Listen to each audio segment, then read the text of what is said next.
Friends welcome to my YouTube channel Ankush blog. Hello' বন্ধুসকল, আপোনালোক কেনে আছে? আশা কৰোঁ ভালে আছে। মই অংকুশ ব্লগত আপোনালোকক স্বাগত জনাই। ইমান গৰম দিছে, গৰমৰ চলিউশ্যন কি? মই ৰোডলৈ গৈছিলোঁ। মোৰ মানে ইমান গৰমত মানে মই কি কৈছোঁ, গাড়ীখন মানে এনেই মানে হাৱা হাতেই মানে গৰম হৈছে। আৰু তাৰপিছত তাৰ পৰা মূৰৰ বিষ কৰি আছে, পূৰাটো মূৰৰ বিষ কৰি আছে। ইমান গৰম দিছে মানে কিয় জানেনে আপোনালোকে? কাৰণটো হ'ল যে গৰম দিয়াৰ কাৰণ মানে অলপ কিছুদিন আগত বানপানী হৈ গ'ল না, বহুত বানপানী হ'ল। আমাৰ অসমত বানপানী হৈ গ'ল, সেইকাৰণে মানে বেছি গৰমটো হৈছে। কাৰণে ইমান ৰ'দ দিছে, ৰ'দটো মানে ভাপ হৈ উঠি আছে। পানী উঠাৰ কাৰণে তাৰমানে পানী যিখিনি আছে উঠাৰ কাৰণে মানে ইমান গৰম দিছে। ভাপ হোৱাৰ কাৰণে এই ৰ'দৰ ইমান গৰম, মানে ইমান পাৱাৰ হৈছে। ৰ'দটো দিয়াৰ পিছত আৰু পানী যিবিলাক পানী আছিল বানপানীবিলাক সম্পূৰ্ণ তাৰমানে ভাপ হৈ উঠি আছে। ইমান গৰম। এতিয়া চলিউশ্যন, বানপানী কেনেকৈ ৰোধ কৰিব পাৰি? ৰ'দ যে উঠে, ৰ'দটো কেনেকৈ মানে হালকা কৰিব পাৰি? নিশ্চয় আপোনালোকে তাৰ সমাধান আছে। আপোনালোকে যদি গছৰ পুলি ৰুৱে প্ৰত্যেক দিনে, মানে প্ৰত্যেকটো মানুহে যদি, অসমৰ মানুহ, ভাৰতৰ মানুহে যদি গছৰ পুলি ৰুই থাকে এটা সময়তে নহ'ব। গছৰ কাৰণে এই সূৰ্যৰ পাৱাৰটো ইমান কাৰা নহয়, আৰু কি মানে শীতল হ'ব বায়ুখিনি, মানুহ ইমান কষ্ট নহ'ব। মানে এই কাৰণে মই এই ভিডিঅ'টো বনাই আছোঁ আপোনালোকৰ। মানে আপোনালোকে গছৰ পুলি ৰুব, মাটি নাফাটিব। ৰ'দ পৰি মাটিটো ফাটি যায়, তাৰপিছত ভাল হ'ব আৰু সেউজীয়া হৈ যাব সম্পূৰ্ণ অসমখন। ইমান কেইদিন ধৰি ইমান ৰ'দ দিছে, মানে আৰু কি ক'ব, অৱস্থা শেষ। মানে একো কৰিব নোৱাৰি। মোৰ যেতিয়াই ৰ'দত যাম মোৰ বিষাই থাকে। কাম কৰিলে ঘৰতো কাম কৰি আছিলোঁ, সেই সময়তো মানে মিস্ত্ৰীৰ লগত কাম কৰি আছিলোঁ। সেই সময়তো মোৰ মানে ইমান মূৰৰ বিষ হৈছে, ইমান ৰ'দৰ মাজত কাম কৰিব লগা হয়। আপোনালোকে জীৱনটো মানে সংগ্ৰাম হয়। আপুনি যদি জীৱনটো সংগ্ৰাম কৰিব পাৰে, নিশ্চয় আপুনি তেনেহ'লে লাইফত ছাকচেছ হ'ব পাৰিব। জীৱনটো একদম সংগ্ৰাম কৰিব লাগে।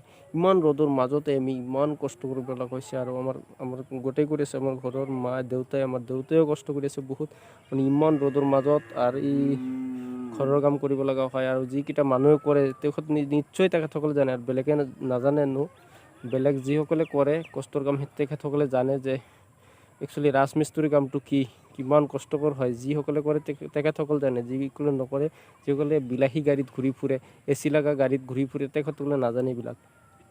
আৰু আমাৰ গাঁৱৰ যিকোনো কামেই, খেতিপথাৰৰ কাম হওক, যিয়ে হওক, সি বহুত কষ্ট। ইমান ৰ'দৰ মাজতো মানুহে খেতিপথাৰত কাম কৰি আছে। আপোনালোকে অলপ ভাবি চাব, কিমান কষ্ট কৰে গাঁৱৰ মানুহকেইটাই। গাঁৱৰ মানুহ বহুত কষ্ট কৰে, ইমান কষ্ট। আৰু মানে চহৰৰ মানুহে নকৰে। মানে ধনী মানুহবিলাকে ইমান মানে গৰীব মানুহক ইমান পাত্তা নেদেয়। তো 100% চিয়'ৰ হয়, গৰীব মানুহবিলাকক অলপো মানে পাত্তা নেদেয়। ইমান কষ্ট কৰি গৰীব মানুহকেইটাই এই ধান ৰুৱে, ধানৰ পুলি যে ৰুৱে, ধানটো হয়, সেই ধানটো বজাৰত বিক্ৰী কৰি তেখেতসকলে খাব পাৰে। আমাক যদি আমাৰ গাঁৱৰ মানুহবিলাকে যদি নকৰিলেহেঁতেন, তেখেত ক'ৰ পৰা খালে? ইমান লেবেল মাৰি ক'ত ঘূৰিলে হয়? এই AC লগা গাড়ী, কিবা কিবি যিয়ে হওক, তো তেখেতসকলে বুজি নাপায়। আমাক গেলি মানে কোনোবা সময়ত বুজি নাপায়। আৰু এটা কথা হ'ল,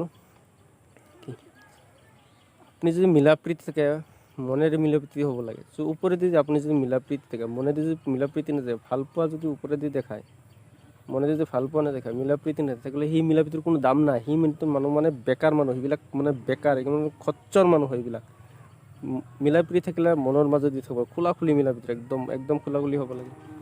কথাটো হ'ল, ইমান ৰ'দৰ মাজত ৰ'দটো কেনেকৈ ৰোধ কৰিব পাৰি? আপোনালোকে গছ পুলি ৰুলে আপোনালোকে ৰোধ কৰিব পাৰিব। কিয়?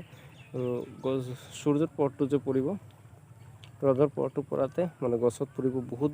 যদি আপুনি হিচাপ কৰক যে এজন মানুহ মানে বহুত কেইজনে যদি গছ পুলি ৰুই থাকে, আমাৰ অসমৰ যদি প্ৰায় মানুহেই এটা কৰি গছ পুলি ৰুৱে, ভাবি চিন্তি ৰওকচোন।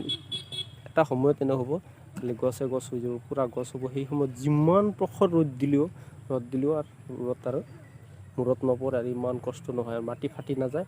ইমান মানে জল গৰম হৈ নাযায়, অলপ অলপ মানে পুখুৰৰ পানীকেইটা, নদীৰ পানী ইমান গৰম হৈ গৈছে আৰু ক'ব নোৱাৰি।